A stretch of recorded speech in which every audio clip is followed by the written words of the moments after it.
Chapter 15, Part 4, Thermal Expansion.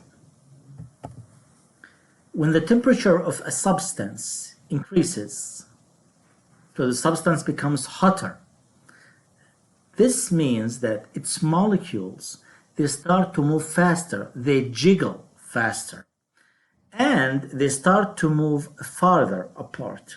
And this leads to expansion,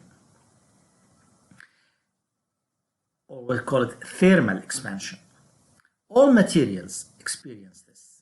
In general, gases expand more than liquids, and liquids expand more than solids. Opposite to expansion is called contraction. Contraction happens when the temperature of a substance decreases, so the material becomes colder. In this case, the molecules, they have less energy and become slower and moving a little bit closer to each other. This is a real picture, an example of thermal expansion on a hot summer day in the United States. Look at the railroad tracks, which are twisted due to the high temperature.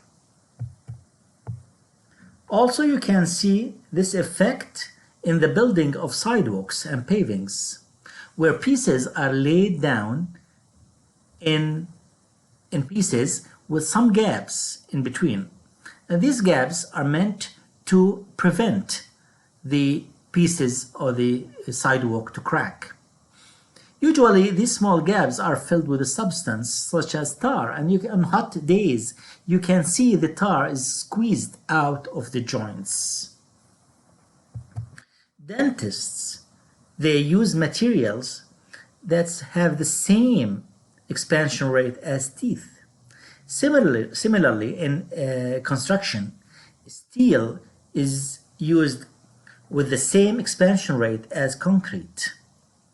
In bridges made of steel, usually one side is fixed while the other is not fixed but resting on, for example, rockers that allow for expansion.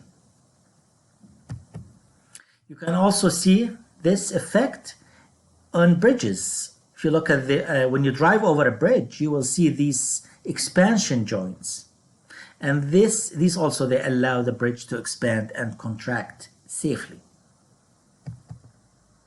Sometimes, if you have a piece of glass, one piece of it is heated or cooled more rapidly than the other parts. Sometimes this glass will break down. Question: why is it advisable to allow telephone lines to sag when stringing between poles in summer?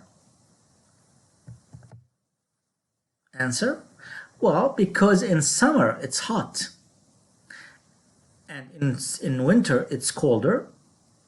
Therefore, in summer the lines will sag more on hot days than in winter.